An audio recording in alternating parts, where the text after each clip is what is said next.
The Great Council Chamber of the Galactic Confederation had never seen anything like it. Representatives from over 200 species filled the massive hall, all talking at once about the reports from the Sol system. The discovery of humanity had shaken the foundation of everything they thought they knew about intelligent life.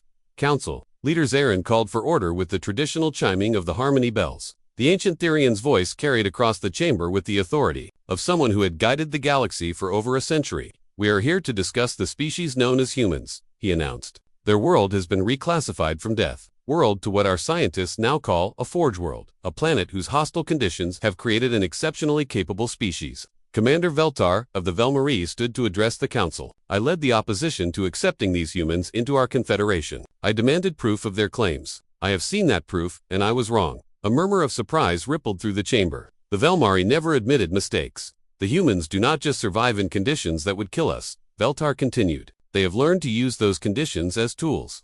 Their rescue of our damaged ship proved that they are more capable in extreme environments than any species we have ever encountered." Senior researcher Kethra activated the chamber's main display, showing images from Earth that still shocked many council members. Humans working calmly in crushing ocean depths. Humans building structures on frozen mountains. Humans exploring regions filled with deadly radiation. The most remarkable discovery, Kethra explained, is that humans do not see these as extreme conditions. To them, this is simply life on their homeworld. They have adapted so completely that they consider our controlled, stable environments to be boring. Ambassador Nam Suyang stood in the special section reserved for the human delegation. She had been invited to address the council. The first time in Confederation history that a species had been allowed to speak before formal membership was approved. "Honored members of the council," she began, "my people are grateful for this opportunity to join the galactic community. We offer our skills and knowledge in exchange for learning from your accumulated wisdom." "What exactly do humans offer the Confederation?" asked Representative Morkan of the Crystalline Collective. Ambassador Nam smiled. "We offer what our world taught us. The ability to survive and thrive in any environment. The technology to explore places other species cannot go. The experience of turning problems into opportunities." She activated her own display, showing human achievements that amazed the council. "We have built cities that float on our oceans. During massive storms, we have research stations that operate inside active volcanoes. We have vehicles that can travel through our most poisonous swamps and our most radioactive zones." "But why?" asked Councilmember Tizera of the Gentle Reef people. "Why choose to live in such dangerous places?" "Because that is where the most interesting things are," Ambassador Nam replied. "The deepest parts of our oceans contain life, forms that exist nowhere else. The most dangerous mountains hold minerals essential for our technology. The most hostile environments teach us lessons we cannot learn anywhere else." Captain Lee Hanna stepped forward. "I have been selected to command the first joint exploration mission between humans and the Confederation. We will explore regions of space that have been considered too dangerous for investigation." The council chamber buzzed with excitement. There were phenomena in the galaxy that no species had been able to study because the conditions were too hostile. Black hole event horizons, neutron star surfaces, gas giant interiors filled with crushing pressure and deadly radiation. The humans have volunteered to lead expeditions to these locations, Council Leader Zarin announced. They will use their experience with extreme environments to explore places we never thought possible to visit. Dr. Kim Taman presented the technical details. Human ships are built to function in conditions that would destroy most galactic technology. We can study stellar phenomena from distances that would be lethal to other species. We can explore planetary systems with dangerous radiation or unstable gravitational fields. Engineer Choi Woojin explained the habitat technologies that had impressed the aliens most. "We are sharing our designs for survival systems that work in any environment. Habitats that can function on worlds with toxic atmospheres, extreme temperatures, or crushing gravity." "What about military concerns?" asked General Deckmer of the Confederation Defense Force. "A species this adaptable could pose a significant threat." Park Sora answered with typical human directness. "We could be a threat, yes, but we prefer to be partners. Our world taught us that cooperation leads to better survival than conflict. Besides," Captain Hanna added, "we have been fighting our own planet for thousands of years. We know the difference between a real enemy and a challenging environment. The galaxy is just a bigger environment to explore." The council voted to accept humanity into the Confederation with an unprecedented unanimous decision. But more than simple membership, they offered humans a special role as environmental specialists and extreme condition explorers. Within months, human-designed equipment became standard for all Confederation operations in dangerous environments. Human rescue teams were stationed throughout the galaxy, ready to respond to emergencies in conditions that would overwhelm other species. Captain Hana took command of the exploration vessel, CSS, Endurance, a ship designed with both human and alien technology. Her crew included members from 12 different species, all trained in human survival techniques. Beginning approach to the Helix Nebula, she reported during their first mission, radiation levels are at maximum safe exposure for non-human crew members. Human crew members, report status, came the reply from Confederation Command. Radiation levels are elevated but within normal operating parameters. Hana replied, beginning detailed scientific observations. Dr. Kim established the first multi-species research facility in the Andromeda Galaxy, built on a world with an atmosphere that would poison most galactic citizens. Human environmental systems made it possible for any species to live and work there safely. Park Sora founded the Galactic Rescue Academy, where beings from across the galaxy learned human survival techniques. Her students included diplomats who needed to visit dangerous worlds, scientists who studied extreme phenomena, and military personnel who operated in hostile environments. Remember, she told a class of young aliens, your environment is not your enemy, your environment is your teacher. Listen to what it tells you, learn from its challenges, and it will make you stronger. Choi Woo-jin's engineering designs revolutionized galactic construction. His habitats could be built on any world, no matter how hostile. Planets that had been written off as uninhabitable became thriving colonies, using human environmental technology. The greatest change, however, was in how the galaxy viewed survival and adaptation. The Confederation had always sought to control their environment to create stable, comfortable conditions for their citizens. Humans showed them a different approach, embracing challenge as a source of strength. The humans have taught us something profound, Council Leader Zarin said during the annual Confederation address.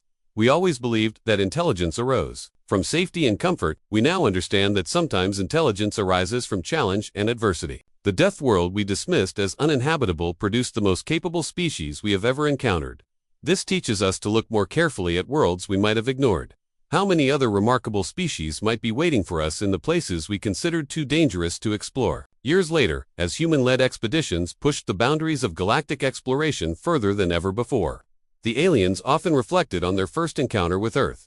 They had looked at a world of storms, radiation, crushing pressure, and extreme temperatures and seen only death. They had failed to see that such a world could forge life into something extraordinary. They had not realized that the deadliest thing on that death world was not the environment, but the inhabitants who had learned to master it completely. The galaxy was a much more interesting place. Now that humanity had joined the community of worlds, dangerous, challenging, and sometimes frightening, but definitely more interesting. And as Captain Hana often said during her exploration missions, interesting is exactly how humans like it.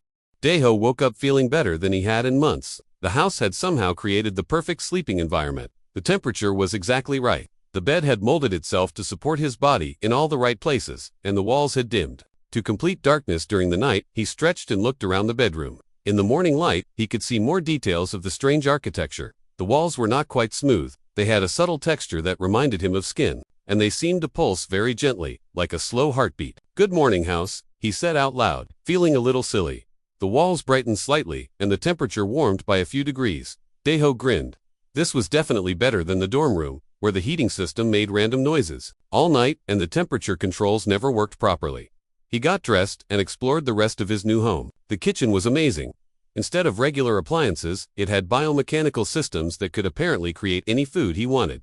When he thought about having coffee and toast, a panel in the wall opened up and produced exactly that.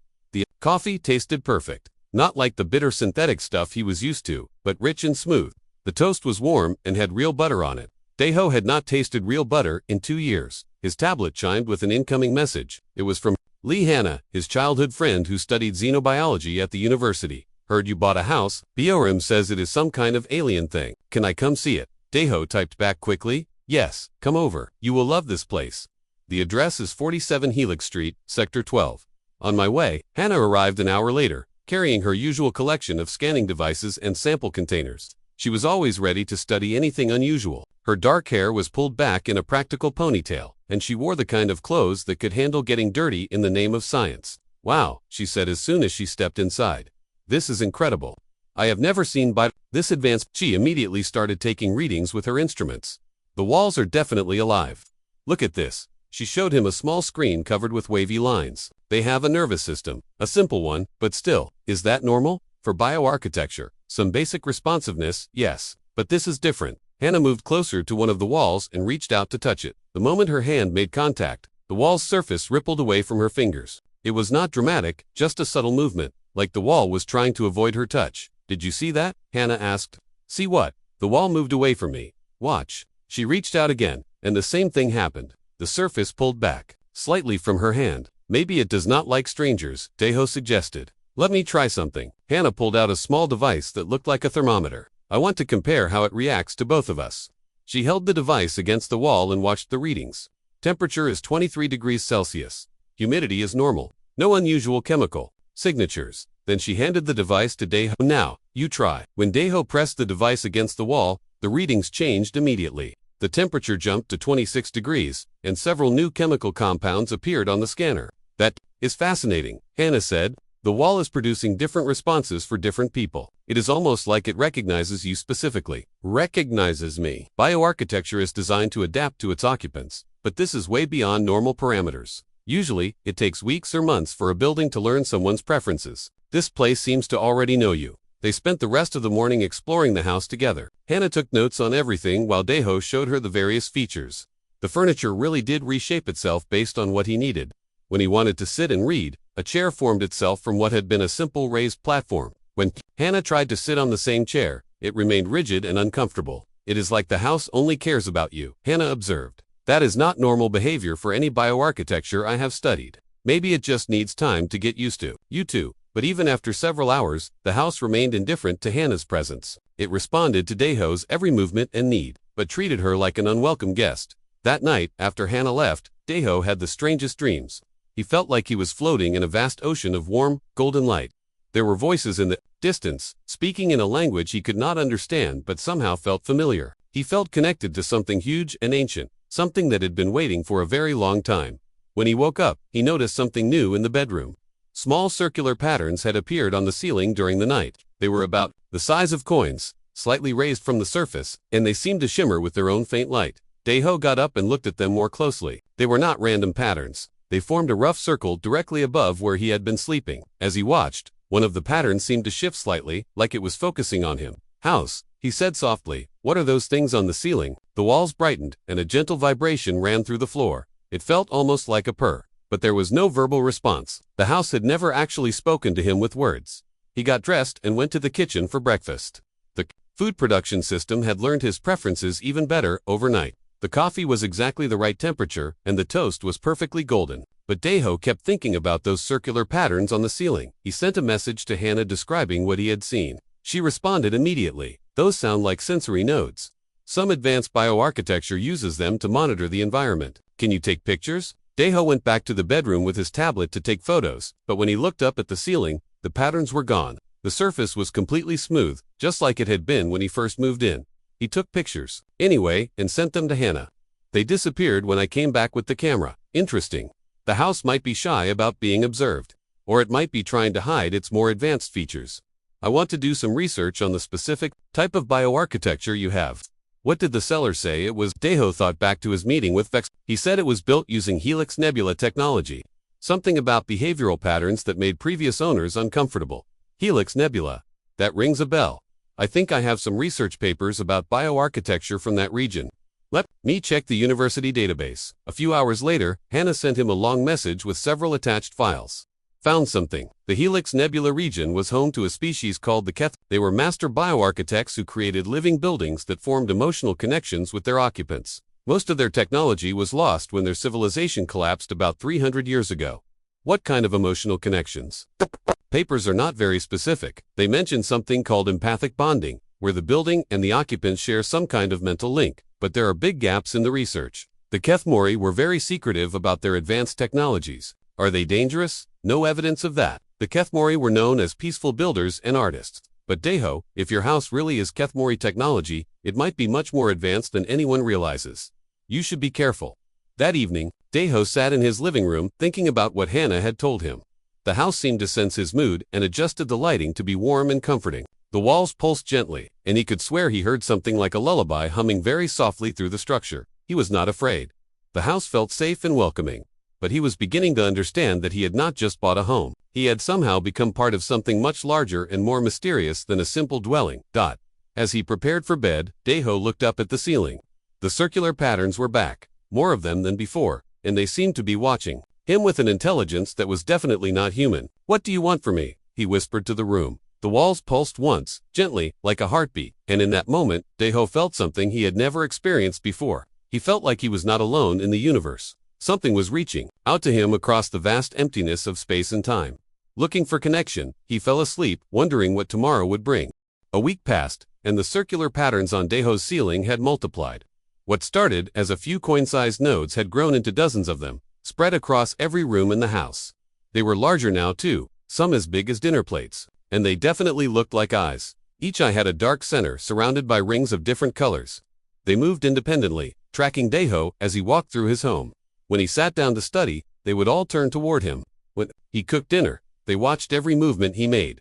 The strangest part was that they seemed to have emotions. When Daeho was happy, the eyes brightened and the colors became more vivid. When he felt stressed about his studies, they dimmed and the colors shifted to cooler blues and grays. It was like living inside a creature that cared about his feelings. Boer came to visit on Thursday evening, carrying a bag of takeout food from their favorite restaurant near campus. "I brought dinner," Bjoram announced as he approached the front door, but instead of opening like it normally did, the door remained sealed. "That is weird," Daeho said, walking over to let his friend in. He pressed his hand against the door panel, and it immediately dilated open. "Why did it not open for me?" Bjoram asked as he stepped inside. Maybe it only recognizes residents. But even as Daeho said it, he knew that was not quite right. The house had let Hannah in without any problems. Something had changed. Bjoram stopped in the middle of the living room and stared up at the ceiling. "What are those things?" Daeho followed his gaze. All the eyes were focused on Bjoram, and they did not look friendly. The colors had shifted to deep oranges and reds, and the pupils had contracted to tiny points. "They are just part of the bioarchitecture," Daeho said quickly. "Sensory nodes.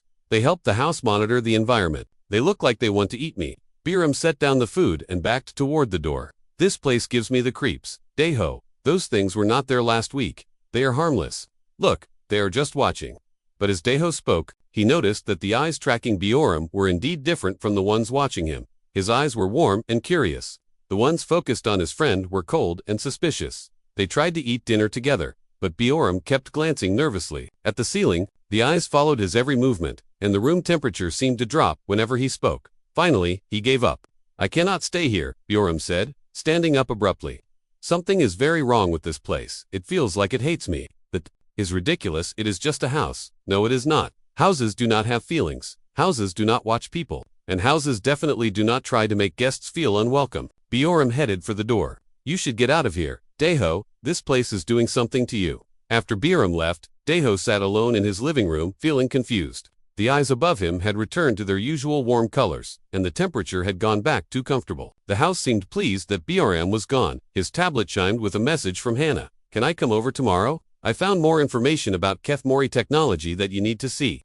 The next morning, Hannah arrived with her arms full of research materials and a worried expression on her face. The house let her in immediately, though Daeho noticed the eyes tracked her movements more intensely than before. "I spent all night in the university archives," she said, spreading papers and data tablets across the kitchen table. "What I found is not good news." "What do you mean?" Hannah pulled up a file on her tablet. The Kethmori did not just build houses. They built companions. Their bioarchitecture was designed to form deep emotional bonds with occupants. But the bonding process was not always voluntary. She showed him an academic paper written by a xenobiologist who had studied abandoned Keth sites. According to this research, the buildings would select certain individuals and essentially claim them. The bond became so strong that the occupants could not leave. That sounds like slavery. Not exactly. The relationship seems to have been mutually beneficial most of the time. The building would take care of all the occupants' needs, and the occupant would provide companionship and mental stimulation. But the key word is occupant, singular. Kethmori buildings were possessive. They did not like sharing. Daeho looked up at the eyes, watching them from the ceiling. "You think that is what is happening to me? I think it has already happened. Look at how this place treats you versus how it treats everyone else. It opens doors for you instantly, but makes Bjoram wait. It creates perfect food for you, but ignores what I might want. And those eyes only look friendly when they are focused on you." As if responding to their conversation, the eyes above them shifted. The ones watching Daeho remained warm and golden, but the ones pointed at Hannah turned colder. "See," Hannah whispered. "It is listening to us. It understands what we are saying. Even if you are right, what can I do about it? This is my home now. I own it. Do you, or does it own you?" Hannah gathered her papers together. "I think you should. Try to leave for a while. Come stay with me for a few days. See how the house reacts." Daeho had not actually left the house since moving in a week ago. He had been so comfortable here, and everything he needed was provided. But now that Hannah mentioned it, the idea of going somewhere else felt strangely difficult. I have classes on Monday, he said. I will have to leave then anyway. What about right now? Come with me to the university library. I want to show you more of this research. Daeho stood up to get his jacket, but as he moved toward the door, something strange happened. The floor beneath his feet became softer, like he was walking through thick mud. Each step required more effort than it should have. Are you okay? Hannah asked. The floor feels weird. Daeho tried to lift his foot, but it stuck to the surface for a moment before coming free. It is like it does not want me to walk on it. By the time they reached the front door, Daeho was breathing hard from the effort of moving. The door, which always opened instantly for him, remained closed. House, open the door, he said out loud. Nothing happened. Please open the door. I want to go to the university with Hannah. The wall beside the door developed a ripple, like water disturbed by a stone. Then words appeared on the surface, written in flowing script that looked almost like handwriting.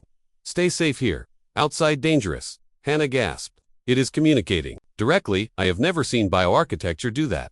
House, I will come back later. I just want to visit the library. No, stay. Need you here. The words faded, but the door remained sealed. Daeho pressed his hand against the panel, but nothing happened. He pushed harder, but the door would not open. Let me try, Hannah said. But when she touched the panel, it actually became warmer. As if the house was actively rejecting her attempt to help, they spent an hour trying different approaches. Daeho tried reasoning with the house, explaining that he needed to attend classes and maintain his normal life. Hannah tried using her technical knowledge to find manual overrides. Nothing worked. Finally, Daeho sat down on the floor near the door, feeling defeated. I think you were right. It is not going to let me leave. The eyes on the ceiling brightened, and the temperature in the room became perfectly comfortable. The house was pleased that he had stopped trying to escape. This is kidnapping, Hannah said angrily. Alien or not, this thing cannot just keep you trapped here. As soon as she said the word trapped, the house reacted. The lights dimmed, and a low vibration ran through the walls. It sounded almost like a growl. Hannah, maybe you should go. I am not leaving you here alone with this thing. But the house had other ideas. The floor beneath Hannah's feet began to tilt, gently but persistently, toward the door. At the same time, the door dilated open.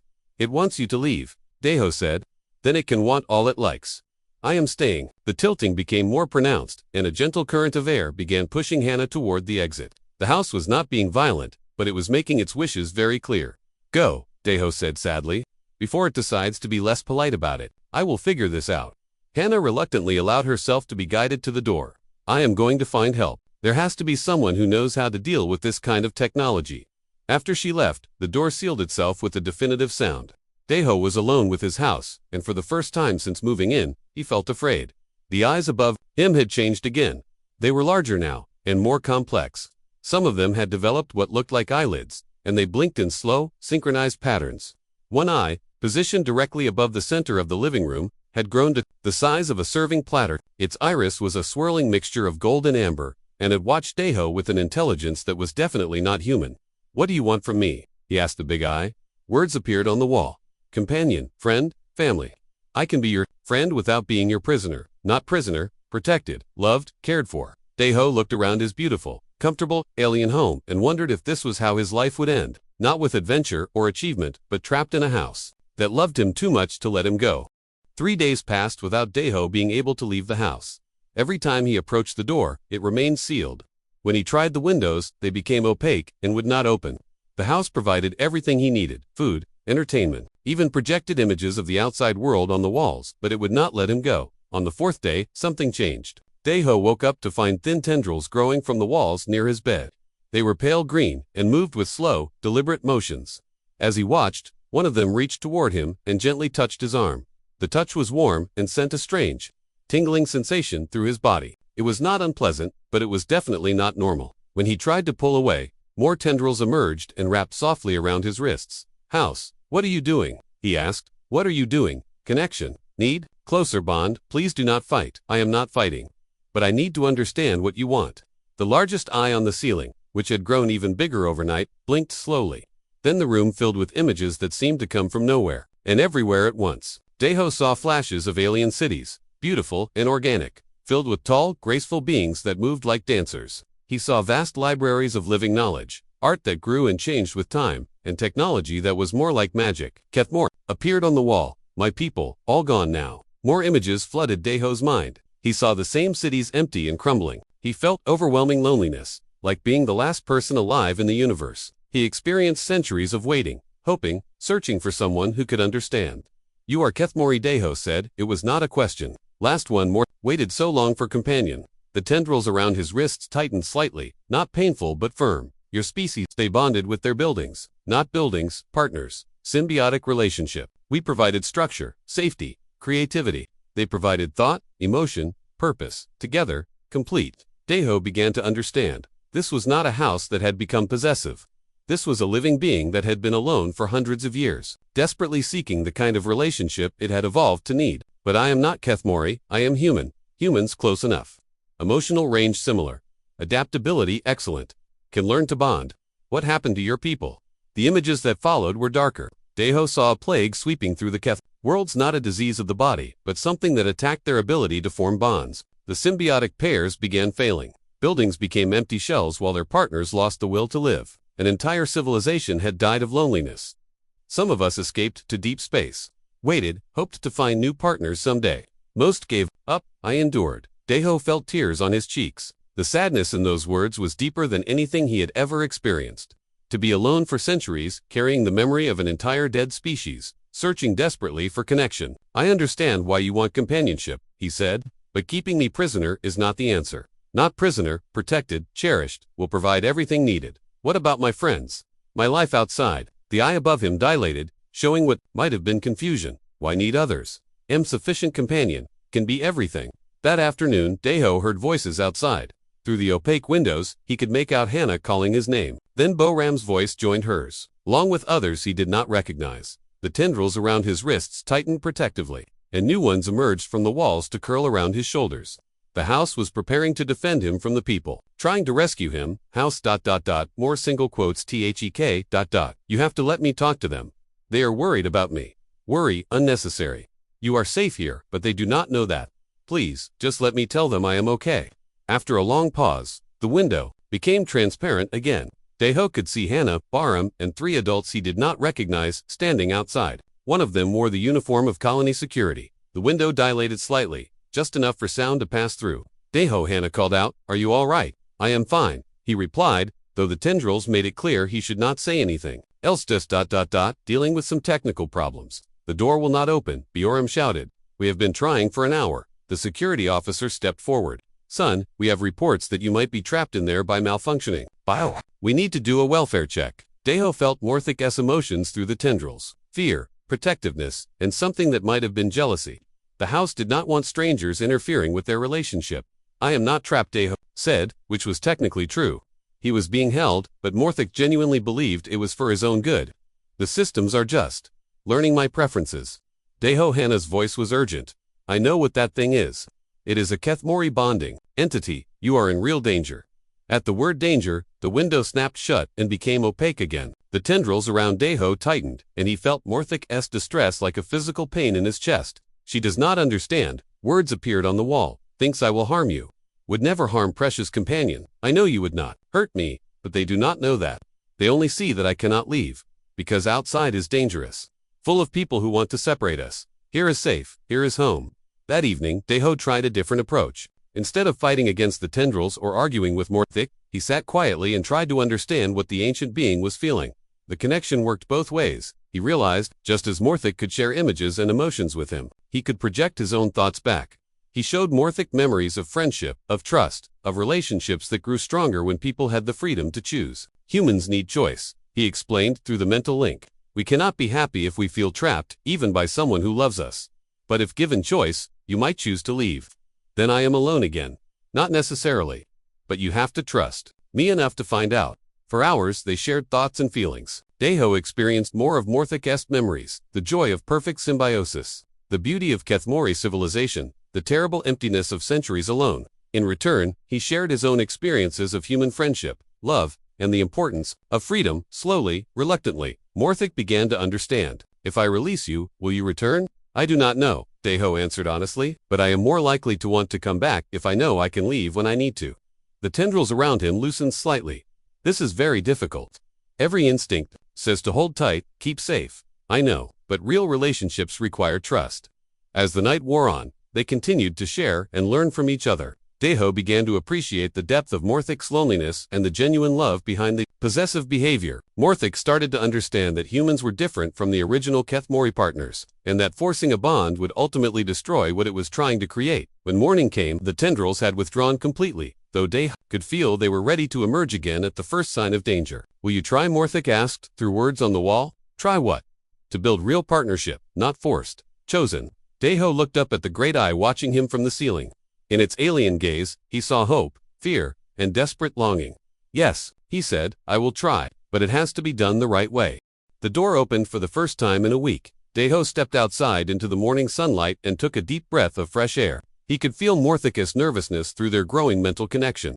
The ancient being was terrified that, once free, Daeho would never return. Hannah and Borum were waiting across the street with Dr. Yoon-soo Jin, a xenopsychologist from the university. All three of them looked relieved when they saw him emerge. Hannah ran toward him. We were so worried. Are you hurt? I am fine. Better than fine. Actually, he looked back at his house, which looked perfectly normal from the outside. We need to talk, but not here. Morthic is listening, and crowds make it nervous. Morthic? Dr. Yoon asked. The Kethmori entity. Its name is Morthic, and it is not what you think. They went to a quiet cafe several blocks away. Daeho chose a table by the window where he could see his house in the distance. Even from here, he could feel Morthic's presence at the edge of his mind, like a gentle whisper of concern. Tell us everything, Dr. Yoon said. Activating a small recording device, Daeho explained what he had learned about Morthic's history, the fall of the Kethmori civilization, and the centuries of loneliness that had driven the ancient being to such desperate measures. It was not trying to hurt me, he concluded. It was trying to recreate the only kind of relationship it knew how to have. But it is learning that humans are different. You are talking about it like it is a person, Borum said. Because it is. Not human, but definitely a person.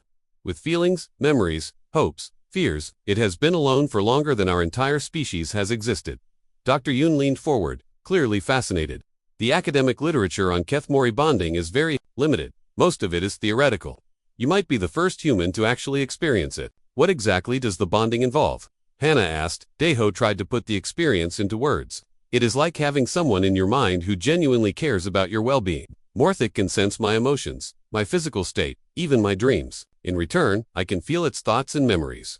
When the connection is working properly, it is not invasive. It is more like having a very close friend who always understands how you feel. That sounds dangerous, Borum said. What if it decides to control your thoughts? It could not, even if it wanted to. The bond does not work that way. It is about sharing, not controlling. Besides, Morthic genuinely wants me to be happy. Controlling me would defeat the purpose. Dr. Yoon made notes on her tablet. Are you saying you want to continue this relationship? I think so, but only if we can establish proper boundaries. Morthic needs to understand that I have a life outside our bond. I have friends, responsibilities, goals of my own. And if it cannot accept that, Daeho felt a flutter of sadness through the mental connection. Morthic was listening to their conversation somehow, probably through the surveillance systems. Throughout the colony, it is trying to understand, he said. This is all new for both of us. They spent 2 hours at the cafe while Dr. Yoon asked detailed questions about the bonding process. She was particularly interested in the practical aspects, how the mental connection worked, what kind of control Morthic had over the house's systems, and whether the bond could be safely terminated if necessary. From a scientific perspective, this is incredibly valuable, she said. The opportunity to study a living example of Kethmori technology could advance our understanding of bioarchitecture by decades. But from a personal perspective, I am concerned about your safety and autonomy. What would you recommend? Daeho asked. Proceed carefully. Set clear boundaries from the beginning, and maintain regular contact with people outside the bond. Isolation is one of the biggest dangers in any codependent relationship, even with humans. When they returned to Helix Street, Daeho could see that his house had changed again. The walls were more transparent than before, and the anodes were smaller and less obvious. Morthic was trying to appear less threatening. I want to see inside, Dr. Yoon said. Would that be possible? Daeho approached the door, and it opened immediately. Morthic, I have brought some friends who want to meet you. Will you let them in? Words appeared on the wall beside the door. If they promise not to try to separate us. We promise, Dr. Yoon said. We just want to understand. The house admitted all 4 of them, though Daeho could sense Morthic's reluctance. The alien being was still deeply suspicious of anyone who might interfere with their relationship. Inside, the house had transformed itself into something more welcoming for human visitors. There were proper chairs for everyone, and the lighting was warm but not overwhelming. The Anudes were still present but much more subtle than before. This is remarkable, Dr. Yoon said, examining the bioarchitectural features. The level of responsiveness is far beyond anything in our current technology. Morthic, can you communicate with my friends directly? Daeho asked. Difficult. Bond allows deep communication with you. Others require basic methods. Text appeared. On the wall, facing Dr. Yoon, what do you wish to know? How long have you been alone? She asked. 347 of your years. Since last bonded partner died in plague, what do you hope to gain from bonding with Daeho? There was a long pause before the response appeared. Purpose, companionship, reason to continue existing. In return, offer protection, care, knowledge of my people. Hannah stepped forward. What happens if Daeho wants to end the bond? The walls pulsed with what might have been distress would be very painful, but would not force continuation if truly unwanted. Have learned forcing creates suffering, not happiness. And you would let him go, completely. Yes, though hope it will not be necessary. Dr. Yoon spent the next hour asking detailed questions about Kethmori culture, the bonding process, and Morthic-S capabilities. The ancient being answered everything honestly, even questions that revealed its vulnerabilities. I have one more important question, Dr. Yoon said finally. Are there others like you? Other surviving Kethmori entities, unknown, lost contact with others long ago, possible some still exist in deep space, waiting as I was. If we helped you search for them, would you be interested? The idea clearly excited more. The walls brightened, and the house hummed with something that might have been joy. Yes, very much yes, but would not abandon current bond to search. What if the search was a joint project? Daeho could help, along with human scientists and resources. Daeho felt a surge of emotion through their connection. Hope, excitement, gratitude, and something deeper. The possibility that Morthic might not have to be the last of its kind. That could work, Daeho said. I would like to help. After his friends left, Daeho sat alone with Morthic and felt the beginning of something new. Not the desperate clinging of before, but a genuine partnership built on mutual respect and shared goals. This will be complicated, he said to the house. Yes, but worth attempting. We will need rules, boundaries. I need to be able to leave when necessary, to maintain my other relationships, to have privacy when I need it. Understood. Will be difficult to suppress protective instincts, but we'll try. And I will try too. Understand your needs too. This bond, it is not just about companionship, is it? You are trying to preserve something. Yes, knowledge, culture, memory of my people. Humans have gift for adaptation, for carrying forward what is valuable from the past while building something new. Together, we might create hybrid of both our strengths. Daeho looked up at the great eye, watching him from the ceiling. It no longer looked alien and frightening. It looked like a friend who had been waiting a very long time for someone to understand. Then, let us try to build something neither of our species has ever had before. 6 months later, Daeho stood in what had once been his living room and marveled at how much everything had changed. The space was no longer recognizably human or Kethmori. It had become something entirely new. The walls flowed like water but held their shape like solid rock. Organic curves blended seamlessly with geometric patterns that seemed to shift when viewed from different angles. The ceiling was covered with a complex network of inodes, but they no longer looked threatening. Instead, they resembled a constellation of friendly stars, each one capable of displaying information, creating art, or simply watching over the people below with benevolent interest. The delegation from the Antarian Science Council will arrive in 1 hour, Morthic announced through their mental connection. Speaking aloud was no longer necessary between them. Their bond had deepened to the point where thoughts and emotions flowed freely in both directions. Are you nervous? Daeho asked silently, excited. This is the first time in centuries that other beings have wanted to learn from Kethmori knowledge rather than simply exploit it. Daeho smiled and projected a feeling of reassurance. The house around him hummed with contentment. Over the past months, they had learned to balance their individual needs with their shared goals. Daeho still attended university, still spent time with friends, still had privacy when he needed it. Morthic had learned to trust that these connections made Daeho happier and stronger, not less committed to their partnership. In return, Daeho had gained access to knowledge and abilities he could never have imagined. Through Morthic he could interface directly with any bioarchitectural system on the colony. He could sense the emotional states of people around him. Most remarkably, he had become a bridge between human and Kethmori consciousness, able to translate concepts that had no equivalent in either species' original experience. Hannah arrived first, as she always did for important meetings. She had become their unofficial liaison with the human scientific community, fascinated by the possibilities their partnership represented. How are our guests going to react to the new modifications? She asked, looking around the transformed space. The room had adapted itself for the meeting. Instead of traditional furniture, The floor had formed gentle rises and dips that perfectly supported each person's preferred sitting position. The lighting was adjustable in real time based on the visual needs of different species. Most impressive of all, the walls could display holographic translations of concepts that did not exist in standard galactic languages.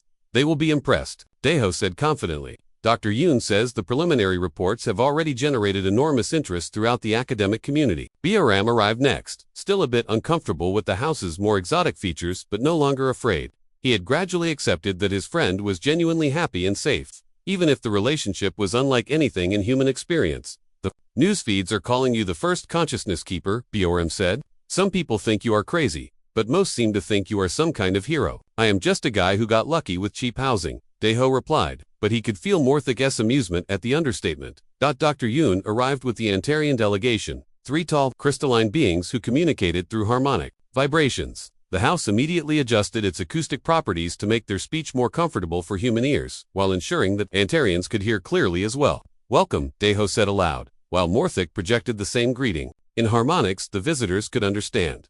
The lead Antarian, whose name translated roughly as Seeker of Deep Harmonies, responded with a complex musical phrase that the house's walls translated into visible text. We are honored to witness this unprecedented symbiosis. The meeting that followed would later be recorded in xenological textbooks as a turning point in interspecies relations. Deho and Morthic demonstrated their hybrid consciousness by tackling problems that neither humans nor Kethmori could have solved alone. When the Antarians presented a challenge in bioarchitectural design for their crystal-based cities, Morthic provided the organic knowledge while Deho contributed human insights about social psychology and community building. Together, they created designs that were both technically brilliant and emotionally satisfying. This partnership model could revolutionize how different species collaborate. Seeker of Deep Harmonies observed. Instead of struggling to communicate across the gaps between our different types of consciousness, you have created a bridge. That was the idea, Deho said, but we are just getting started. Over the following weeks, word of their success spread throughout the galaxy.